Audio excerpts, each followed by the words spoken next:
Professor Yasin Iqbal हूँ। मैंने engineering material में 1997 में शेफिल्ड यूनिवर्सिटी यूके से PhD की है। 2004 में as a foreign professor Peshawar university आया हूँ। यहाँ मटीरियल रिसर्च को मैंने इंट्रोड्यूस कराया है, मटीरियल रिसर्च लेबॉर्ट्री एस्टेब्लिश की है और यहाँ इस प्रोविंस में और मुल्क में तकरीबन मेरे जितने भी शागिर्द हैं उन्होंने अपनी अपनी लेबॉर्ट्री बनाई है। 6-7 महीने बाद मैं भी रिटायर हो जाऊंगा, फ़ख्र करूंगा जो कुछ किया है।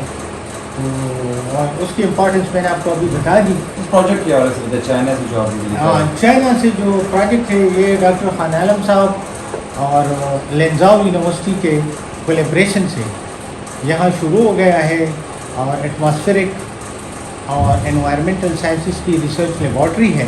पॉल्यूशन एक ग्लोबल मसला है और अगर आप देखें तो मैं अक्सर मीडिया वालों को कहता था कि जो सबसे ख़तरनाक मसला है उसको हम डिस्कस ही नहीं कर रहे हैं। एजुकेशन, पॉल्यूशन, इस पे हमारे मीडिया के प्रोग्राम बहुत कम होते हैं। तो हम आपके मशहूर हैं कि आपने इस इशू को उठाया। अगर पनामा लीक्स की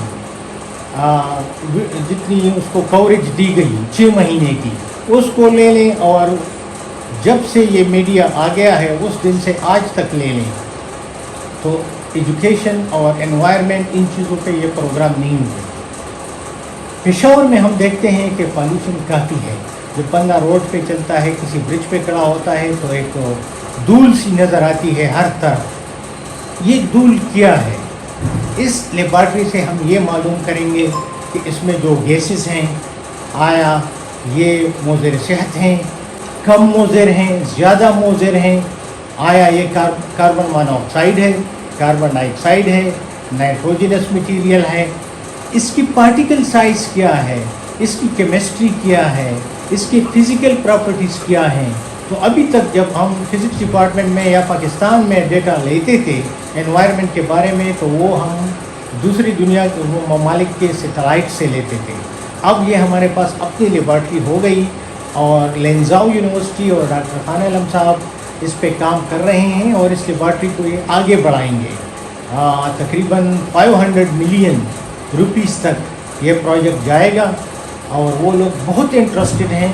तो मेरी रिक्वेस्ट है अपने हायर अथॉरिटीज़ से कि इस किस्म की कोलैबोरेशन बढ़ाएं, क्योंकि हम अगर पाकिस्तान में हम तो अफोर्ड कर सकते हैं लेकिन एजुकेशन और रिसर्च के लिए इतना पैसा हुकूमत नहीं देती। दूसरे ममालिक के लोग हमें ये हेल्प दे रहे हैं तो why not we should welcome them.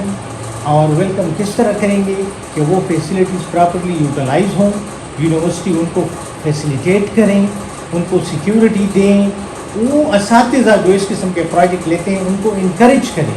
क्योंकि इसमें खान आलम साहब हो या मैं हूँ या दूसरे असातिज़ा हों वो 3-4 साल बाद और 10 साल बाद रिटायर हो जाएंगे। ये एक मुल्की असासा है तो इनको इनकरेज करना चाहिए, इनको फैसिलिटेट करना चाहिए। कितना किलोमीटर बताएं? ये ज़मीन से लेकर 20 किलोमीटर तक जो हमारा एटमॉस्फेयर है इसमें जितने भी ज़र्रात हैं,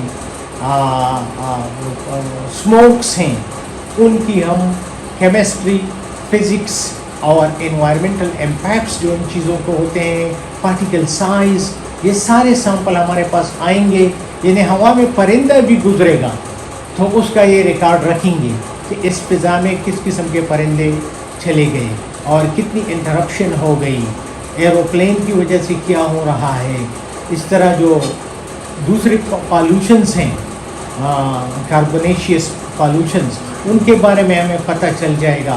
तो जितने भी ज़र्रात एटमॉस्फेयर में हैं उनके सैंपल हमारे पास आएंगे और ये डिटेक्शन इससे होगी। अभी कौन कौन सी मशीनें आ चुकी हैं, मज़ीद कितने आनी हैं, कितना लागत लगेगा, कितना प्रोजेक्ट है, कॉस्ट क्या होगी इस प्रोजेक्ट? ये अभी तक जो मुझे बताया गया है तो 500 मिलियन तक का इसमें फैसिलिटीज़ आ रही हैं, कमिटेड हैं, लेकिन आगे जाकर ये बिलियंस तक जाएगा क्योंकि एनवायरमेंटल बहुत बड़ा इशू है।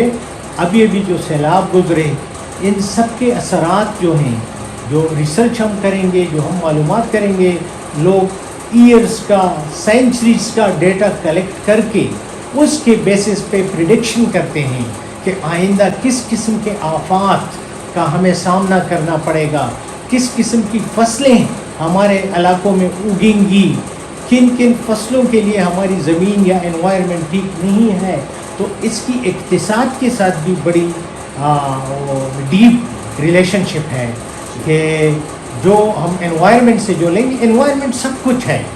और ये जो इस्लाम में हम कहते हैं कि सफाई निसफ ईमान है और बाकी निसफ हया है, तो उस सफाई का सिर्फ ये मतलब नहीं है कि हमारे कपड़े साफ़ हों या हम नहाए हुए हों। एनवायरनमेंट भी हमारा दीनी भी फरीज़ा है, अखलाकी भी फरीज़ा है। हमारे यहाँ जो परिंदे हैं, जो पौधे हैं, उन सब पे इनके असरात पड़ते हैं। और हमें अगर इसका पता हो कि किस किस्म की गैसेस हमारे एनवायरनमेंट में है, तो उस पे बंदा फोकस कर सकता है कि उसको किस तरह कम किया जाए। और उसके लिए इंडस्ट्री की, इन्हें लोग तो यही कहते हैं और हकीकत भी यही है कि जो टेक्नोलॉजिकली एडवांस वर्ल्ड है, ज़्यादातर पॉल्यूशन उनसे आती है। हमारे मुल्कों और इनका कम है, लेकिन नुकसानात हमें ज़्यादा मिल रहे हैं। हमारे ग्लेशियर्स मेल्ट हो गए, हमारे टेम्परेचर हाई हो गए, यानी हमारे इलाकों में 40 से ऊपर टेम्परेचर नहीं जाती थी। इस साल जो है लोग 49 और 47 तक की बातें कर रहे थे। तो ये बहुत इम्पॉर्टेंट है कि हम इस इलाके के पॉल्यूशन को और एनवायरनमेंट को properly, technically, systematically, on scientific basis study करें। तो इसके लिए ये बहुत कारआमद होगी। और चाइनीज़ जो हैं इस सिलसिले में हमारे साथ ताउन कर रहे हैं, तो हम उनके बेहद मशकूर हैं कि अभी तक जो कुछ हुआ ये हमारे बस में नहीं था, इन लोगों की ताउन से हुआ। बहुत शुक्रिया। Thank you.